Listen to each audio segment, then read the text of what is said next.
नमस्कार दोस्तों, हमने PYQ बैच स्टार्ट कर दिया था और उसकी लगभग 3-4 क्लासेज अपनी हो चुकी हैं, जिसके अंदर हमने सबसे बड़ा पोर्शन जिसमें सर्वाधिक क्वेश्चन पूछे जाते हैं वो टॉपिक हम स्टार्ट कर चुके थे। हमने जियोमेट्री टॉपिक हमने कंप्लीट कर लिया है, जिसमें लगभग 7 क्वेश्चन पूछे जाते हैं।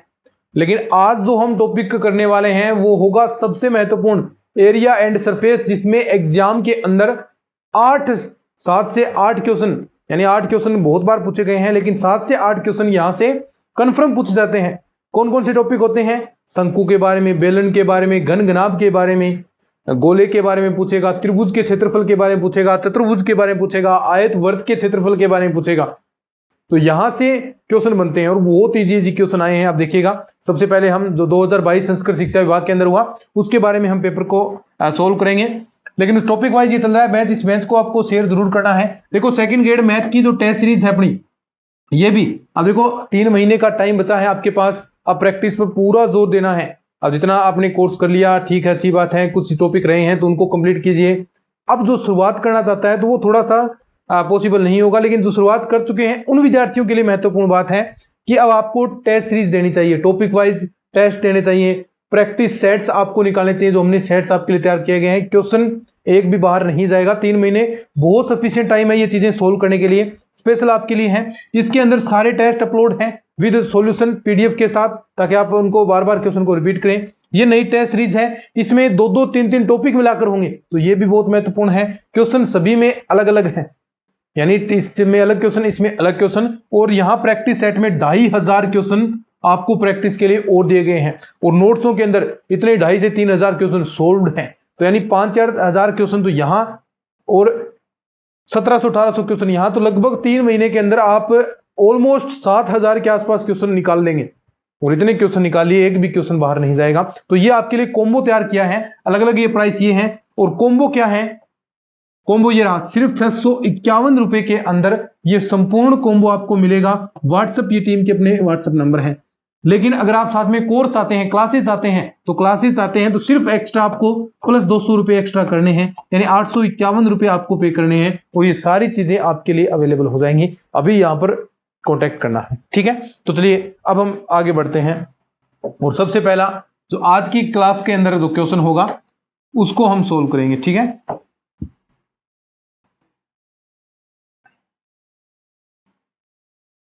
ये देखिए, सबसे पहले क्वेश्चन,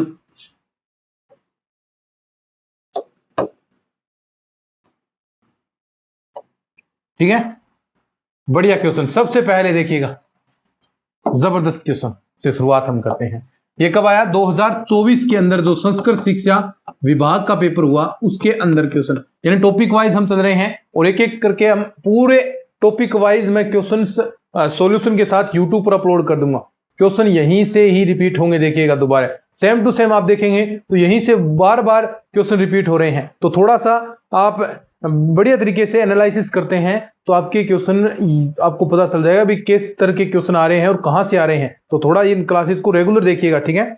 अब देखो क्वेश्चन, एक ठोस लंबवर्तीय शंकु की ऊंचाई 8.4 सेमी देर की है तथा इसके आधार की त्रिज्या, यानी देखो जो शंकु की ऊंचाई है वो कितनी दे दी आपको? शंकु की ऊंचाई h बराबर 8.4 सेमी और आधार की त्रिज्या r बराबर 2.1 सेमी, ठीक है? इसे पिघलाकर ठोस गोले का आकार दिया गया, यानी शंकु था और उसे पिघलाकर गोले में कन्वर्ट कर दिया, तो यानी दोनों का आयतन क्या होगा? सेम। अब आपको गोले का, यानी प्रश्नानुसार क्या होगा कि गोले का आयतन बराबर किसके? शंकु के आयतन के, बस। अब देखो गोले का आयतन क्या होता है? 4/3 पाई, त्रिज्या अलग अलग होगी दोनों की, बिल्कुल, r3, और शंकु का आयतन कितना होगा? 1/3 पाई r²h, सीधा पाई r²h किसका? बेलन का।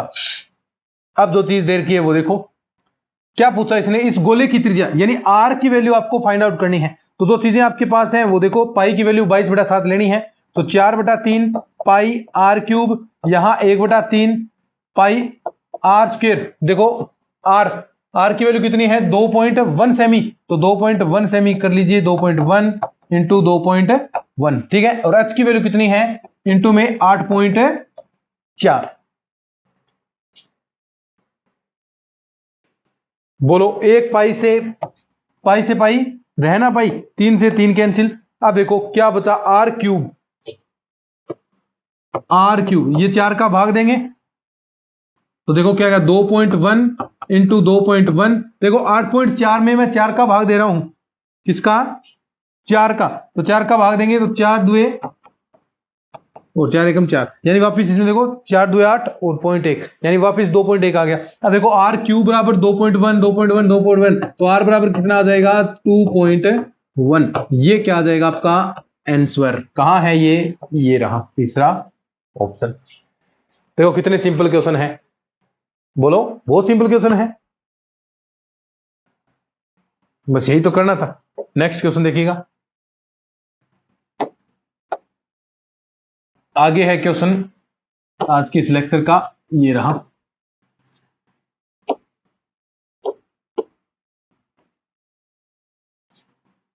जबरदस्त क्वेश्चन है भाई, सारे के सारे। देखो दिखाई दे रहा है क्या, थोड़ा टेढ़ा होगा ये, ठीक है।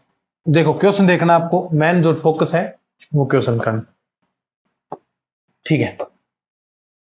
कि एक वर्ग और एक समबाहु त्रिभुज का परिमाप बराबर है, एक वर्ग के विकिरण की लंबाई 12√2 सेमी है, तो त्रिभुज का क्षेत्रफल।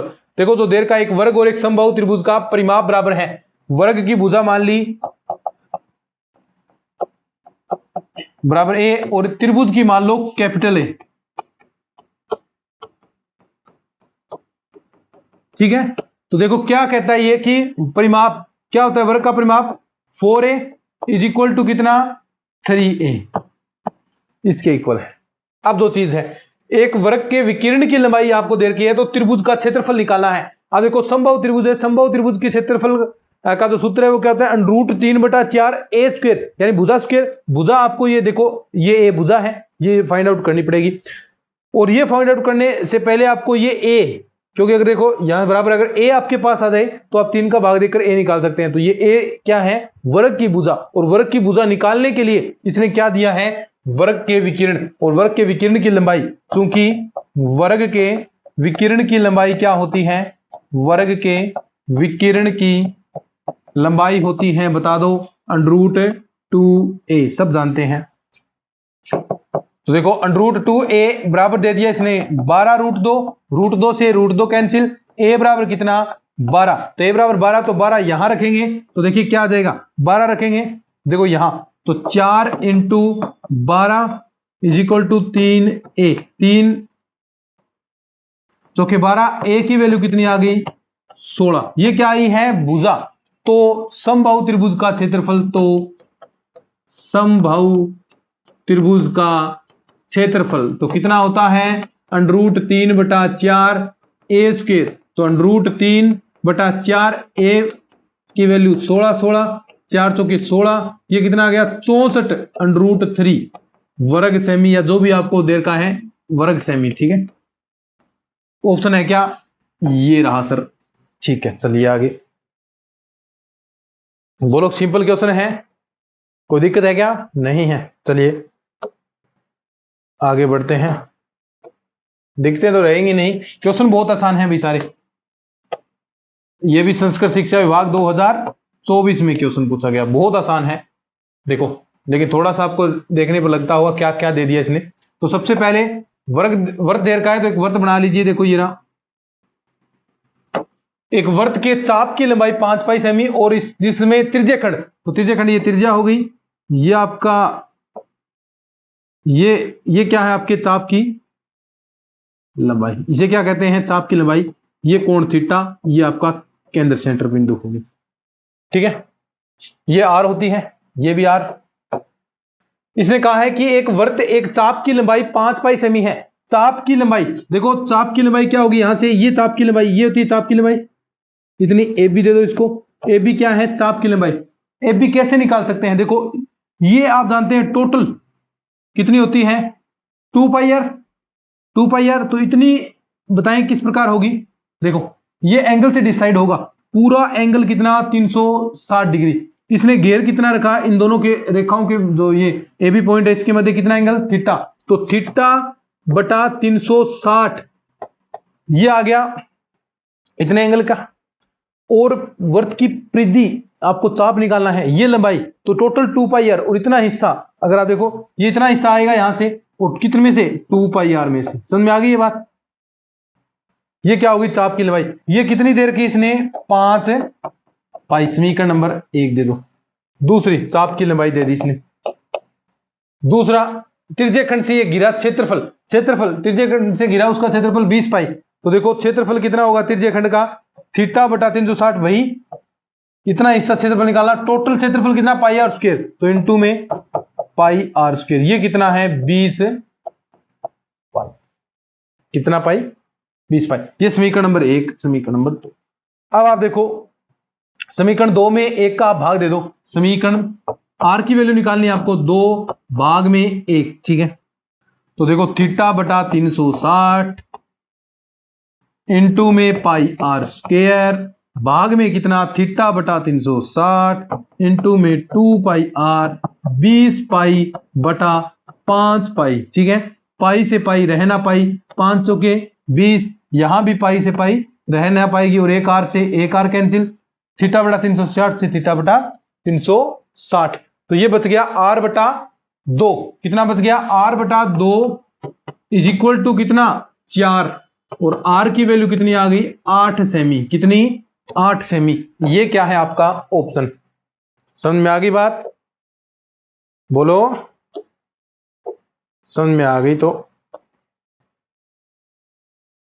फाइल को हम साथ साथ में सेव कर देते हैं इसको भाई, ठीक है। साथ साथ में ये फाइल सेव होती चली जाएगी, ताकि फिर आपको लास्ट में टेलीग्राम पर ये पीडीएफ वगैरह प्राप्त हो जाए, ठीक है।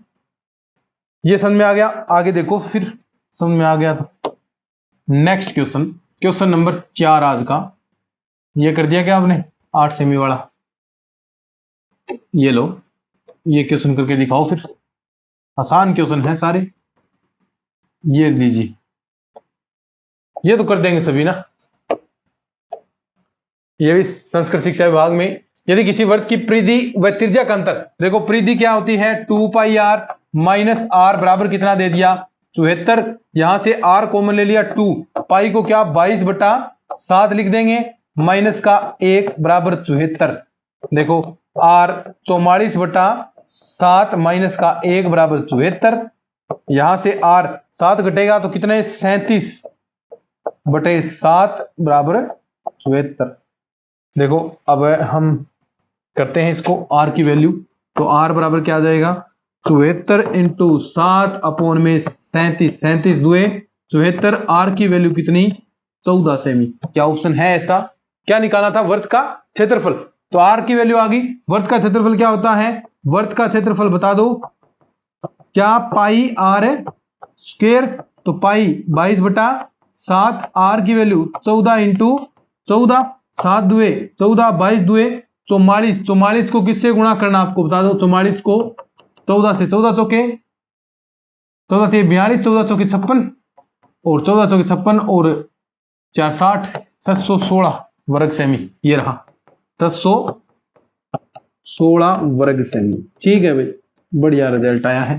कितना फास्टली हम कर सकते हैं क्वेश्चन को, टाइम बचाएंगे ये चीजें, ठीक है।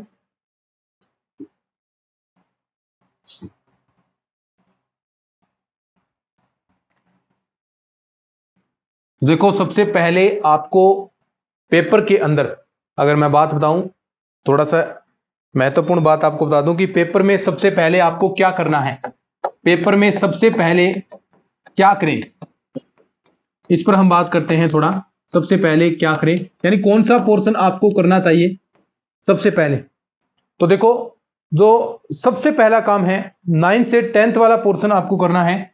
9 से 10th ये पोर्शन बहुत इजी आएगा भाई, पोर्शन बहुत इजी आता है, बहुत सरल आता है। अभी देखिए हमने क्वेश्चन किए तो देखो कितने सिंपल सिंपल क्वेश्चन है। संस्कृत शिक्षा विभाग में 2024 के अंदर ये सारे क्वेश्चन पूछे गए, देखो आप देखते ही क्वेश्चन सोल्व कर देंगे। तो सबसे पहला काम ये करना चाहिए, इससे एक तो आपकी टाइम की बचत होगी और उसके साथ साथ इसमें कॉन्फिडेंस भी आपको आएगा। अगर आप 11th-12th वाला पोर्शन पहले ही छेड़ लोगे तो इसमें दिक्कतें आपको आएंगी। तो सबसे पहला काम 9 से 10th वाले, अगर आपको पोर्शन में इस प्रकार दिखाई देते हैं, अगर वो आपको दे दें अलग अलग एक क्वेश्चन 9th 10th का दे दिया, फिर 11th 12th का दे दिया, तो उस सिचुएशन में आपको जो आगे आए फिर वो वही आपको क्वेश्चन करने हैं।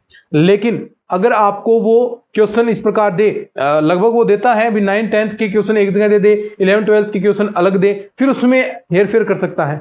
तो अगर इस प्रकार दे तो सबसे पहला काम आपको क्या करना है, सबसे पहले 9th से 10th वाले क्वेश्चन देखो, जियोमेट्री और अलजेब्रा वाले तो सब, जियोमेट्री और एरिया एंड सरफेस वाले ये क्वेश्चन तो आपको करने ही करने हैं। कितने क्वेश्चन आएंगे, लगभग 14 से 15 क्वेश्चन यहां से इस टॉपिक में से। फिर आपका एपीजीपी हो गया, वहां से 2-3 क्वेश्चन पूछे जाते हैं, 2 से 3 क्वेश्चन या 2 क्वेश्चन मैक्सिमम, आप मान लीजिए 2 क्वेश्चन पूछेगा। फिर आपका जो कॉम्प्लेक्स वाला, थोड़ा कॉम्प्लेक्स तो उसके अंदर आ गया नंबर सिस्टम। नंबर सिस्टम इसमें भी आपसे कितने क्वेश्चन पूछता है, वो लगभग 2-3, लगभग 3 या 4 क्वेश्चन पूछता है, तो 3 के आसपास क्वेश्चन यहां से भी पूछेगा। द्विघात समीकरण में से वहां से 2 क्वेश्चन, कई बार 1 क्वेश्चन, तो यानी लगभग द्विघात समीकरण का हम माने तो कितना, 1 क्वेश्चन वहां से। तो ये क्वेश्चन आप पहले करते हैं तो लगभग 5, लगभग 20 क्वेश्चन यहां से हो गए भाई, लगभग 20 क्वेश्चन, यानी 40 नंबर का काम, कम नहीं होता ये। फिर उसके बाद क्या करें, फिर उसके बाद ये पोर्शन आपने किया, इसमें टाइम नहीं लगेगा अभी ज्यादा आपको। फिर उसके बाद आपको पोर्शन करना है टीचिंग मेथड्स, दूसरा 1 नंबर हो गया। फिर उसके बाद दूसरा काम क्या करें, टीचिंग मेथड्स। कौन सा काम, टीचिंग मेथड्स। इसमें कितने क्वेश्चन, 20 क्वेश्चन। टाइम कितना लगेगा, मोस्टली आपको 20 मिनट ही इसके अंदर लगानी है। सारे क्वेश्चन शायद इसके अंदर भी 1-2 क्वेश्चन नए आए तो छोड़ दीजिएगा, कोई बात नहीं। 17-18 क्वेश्चन अगर आप इसके अंदर करते हैं तो बेहतर विकल्प रहेगा, तो इस हिसाब से आपका समय भी बचेगा। फिर उसके बाद क्या कार्य करना है, फिर उसके बाद आपको आना है बीएससी के पोर्शन पर भाई, ठीक है। क्योंकि बीएससी के अंदर पिछली बार 2022 के अंदर तो ऐसे नहीं दिए थे क्वेश्चन भी वो डायरेक्ट रिजल्ट आ जाए, लेकिन बीएससी के अंदर क्वेश्चन देगा तो वो कुछ डायरेक्ट रिजल्ट वाले क्वेश्चन देता है। सीधे आपने एलपीपी के अंदर आ गया तो नियतन समस्या से संबंधित आपसे पूछेगा, अपभ्रष्ट कोष्ठिकाओं की संख्या पूछेगा। तो इस प्रकार वो सीधे m+n इस प्रकार की कुछ फॉर्मूले बेस्ड चीजें होती हैं, जो फॉर्मूले आपने याद रखे हैं, यथा तथा उकल समीकरण का प्रतिबंध। तो इस प्रकार के क्वेश्चन बीएससी के अंदर सोल्व हो सकते हैं। तो फिर उसके बाद बीएससी वाला पोर्शन करना चाहिए। 11th 12th का पोर्शन है वो आपको थोड़ा सबसे लास्ट के अंदर ही करें तो बेटर आपके लिए रहेगा, क्योंकि इसके अंदर क्वेश्चन थोड़े लेंथी हो जाएंगे। जैसे अवकलन समाकलन वाले क्वेश्चन लेंथी होंगे, इसके अंदर सेट एंड रिलेशन वाला टॉपिक है वो थोड़ा आसान होता है, तो वो आप थोड़ा पहले कर सकते हैं। जब ग्रुप थ्योरी आप कर रहे हैं तो उसके अंदर सेट रिलेशन वाला कर लीजिए। तो इस प्रकार थोड़ा सा आप चीजें लेकर चलेंगे, थोड़ा सा एक स्ट्रेटेजी बनाकर चलेंगे तो काम आपका बन जाएगा। तो इन चीजों का ध्यान रखना है कि पेपर में सबसे पहले क्या करें, तो सबसे पहले 9th 10th वाला, फिर टीचिंग मेथड्स, फिर बीएससी वाला पोर्शन, फिर 11th 12th वाला छेड़ना है आपको, ठीक है। तो इस प्रकार स्ट्रेटेजी अपनाएंगे तो एक बेहतर रिजल्ट देखने को आपको मिलेगा। इसी प्रकार करना है। साथ में अपने सेकंड ग्रेड मैथ के कोर्स, नोट्स, टेस्ट सीरीज, ये सारी चीजें आपके लिए अवेलेबल हैं। अंतिम समय में अब जो 3 महीने का टाइम बचा है, अब जो तैयारी कर रहे हैं, उनमें टेस्ट सीरीज आपके लिए बहुत ज्यादा हेल्पफुल होगी। तो test series, second grade math की जो टेस्ट सीरीज है उसकी प्राइस आपको पता है। सेकंड ग्रेड मैथ की नई टेस्ट सीरीज, 2 टेस्ट सीरीज, एक में टेस्ट सारे अपलोड हो चुके हैं, एक में टेस्ट अभी आ रहे हैं, 2-2 3-3 टॉपिक मिलाकर, तो वो टेस्ट सीरीज एग्जाम तक चलेगी। तो दोनों टेस्ट सीरीज और साथ में नोट्स और प्रैक्टिस सेट, ये दोनों चीजें आपके पास, ये तीनों जितनी चीजें बताई हैं ये होनी चाहिए। कॉम्बो पैक सिर्फ 651 रुपए के अंदर मिल रहा है, और ये व्हाट्सएप नंबर आपको स्क्रीन पर भी दिखेंगे, और साथ में जो वीडियो का डिस्क्रिप्शन बॉक्स है उसके अंदर भी व्हाट्सएप नंबर है, तो वहां से आप डायरेक्ट कॉन्टेक्ट कर लीजिएगा। तो सबसे पहले ये चीजें आपको ध्यान रखनी है, सिर्फ 651 रुपए के अंदर 2 मैथ्स की टेस्ट सीरीज चल रही है, साथ में संपूर्ण मैथ्स के नोट्स और 2500 टॉपिक वाइज क्वेश्चन। इतना क्वेश्चन कर लोगे, इतना मैटर सफिशिएंट रहेगा आप सभी के लिए। तो इतना ही करना है, ज्यादा किसी चीजों में न पड़े। अंतिम 3 महीने में ये चीजें कर लीजिए, श्योर सिलेक्शन होगा, और सीटें भी बढ़ने की उम्मीदें हैं। तो तब तक सीटें भी बढ़ जाएंगी, तो लगभग 1000 के आसपास पद होते हैं, तो बहुत बेहतरीन बात होगी, ठीक है। तो आज की इस वीडियो में इतना ही, धन्यवाद।